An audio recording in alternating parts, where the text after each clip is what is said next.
बिस्मिल्लाहिर्रहमानिर्रहीम अस्सलामुअलैकुम रहमतुल्लाह। जनरल आसिम मनी ने जिस तरीके से फ्रंट फुट पर आकर सामने आकर लीड करने का फ़ैसला किया, फ्रंट से लीड करने का फ़ैसला किया था आज से चंद महीने पहले, क्योंकि जब पाकिस्तान के हालात व वाक़यात बहुत ज़्यादा तेज़ी से बिगड़ना शुरू हुए, इमरान खान के ख़िलाफ़ इंतकामी कार्रवाइयाँ शुरू की गई, पकड़ दकड़ का सिलसिला शुरू किया गया। नवाज शरीफ की वापसी को यकीनी बना के ये तासुर पैदा किया गया कि इसके पीछे इस्टेब्लिशमेंट है या मौजूदा इस्टेब्लिशमेंट, और बराह रास्त उसको पाकिस्तान के army chief general Asim Munir के साथ जोड़ा जा रहा था। उन दिनों में जनरल आसिम मुनीर सामने आए, फ्रंट पर आए, उन्होंने फ्रंट से लीड करने का फ़ैसला किया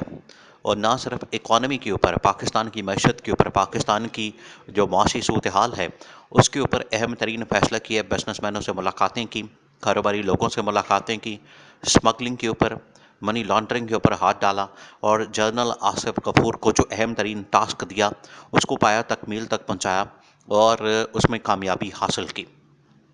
अब जनरल आसिम मुनीर की जानिब से जो पाकिस्तान के हालात और वाक़यात बिल्कुल आउट ऑफ कंट्रोल होते जा रहे हैं, उसको मज़ीद कंट्रोल करने के लिए जनरल आसिम मुनीर ने बराह रास्त इसको संभालने का फ़ैसला कर लिया। उसमें जो पहला स्टेप है वो है इमरान खान की आज़ादी, और दूसरा ये जो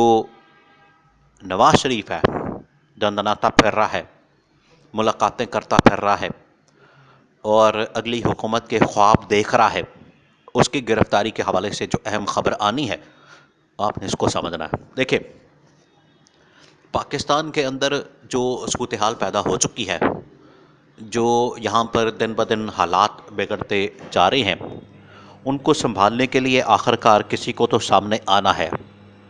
और उसको संभालने के लिए कोई यहाँ पर लीडर इस कदर काबिलियत और सलाहियत वाला नहीं है कि वो यहाँ की चीज़ों को संभाल सके, यहाँ के मामलात को चला सके, देख सके। क्योंकि जहाँ पर नवाज शरीफ को वापस लाया गया,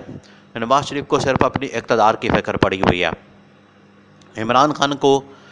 खान एक ऐसा शख्स है जो कि पाकिस्तान की सोचता है, मुल्क की सोचता है, आवाम की सोचता है, लेकिन उसको पकड़ के तो जेल में डाल दिया, जिसकी वजह से जो थोड़ी बहुत उम्मीद थी, थोड़ी बहुत जो होप थी, वो भी ख़त्म हो गई। तो अब सारी की सारी उम्मीदें वो पाकिस्तान की इस्टेब्लिशमेंट से वाबस्ता हो गई हैं। इस वजह से जनरल आसिम मुनीर का जो रोल है, किरदार है, या उसकी जो अहमियत है, उसमें इजाफ़ा हो गया और उस इजाफे की वजह से उसमें जो किरदार है उसकी अहमियत जो बढ़ गई है, उसकी वजह से इस्टेब्लिशमेंट यानी कि जनरल आसिम मुनीर की जानिब से ये फ़ैसला किया गया है कि जैसे इकॉनमी को बेहतर करने के हवाले से अहम तरीन मामलात किए गए, मुलाकातें की गई और एक्शन लिया गया, बिल्कुल उसी तरीके से जो पाकिस्तान के सियासी, आइनी, कानूनी और जो सिफारती सतह पर बहरान हैं उनको भी हल करना है। देखिए, इकॉनमी में जो सबसे अहम तरीन स्टेप लिया गया वो था SIFC का, जो कि स्पेशल इन्वेस्टमेंट फैसिलिटेशन काउंसिल है, जिसकी सरबराही, जिसकी अहम तरीन बागडोर वो है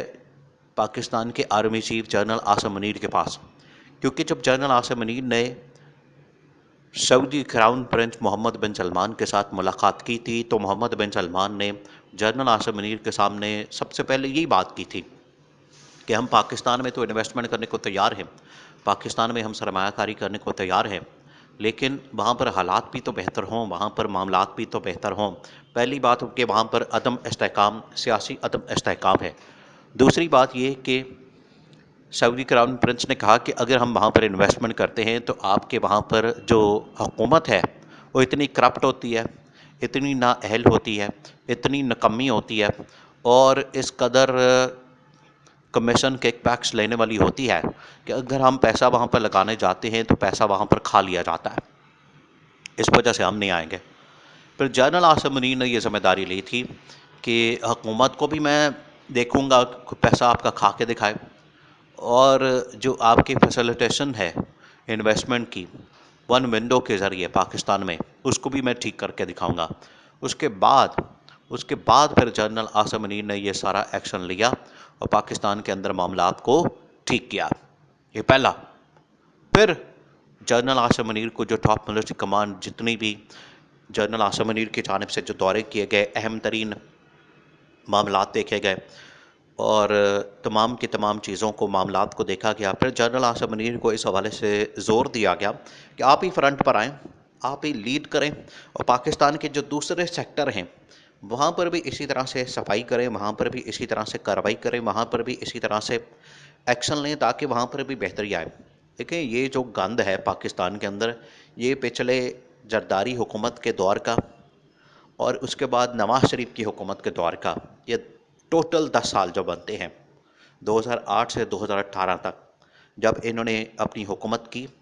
इन्होंने जितना पाकिस्तान के अंदर गंद डाला है, पाकिस्तान के अंदर तबाही और बर्बादी फेरी है,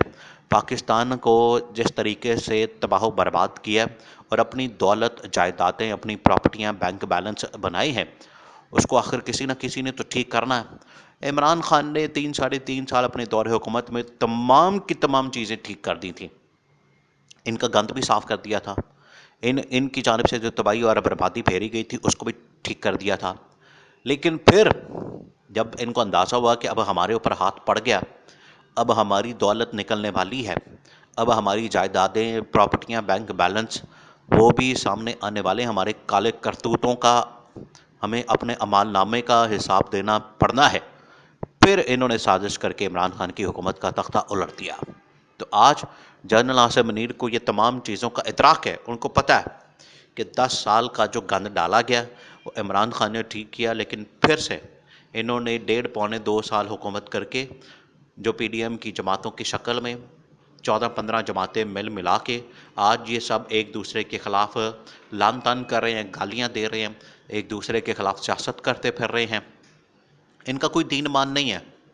अपने इक़्तिदार की खातिर, अपने मफाद की खातिर ये इकट्ठे भी हो जाते हैं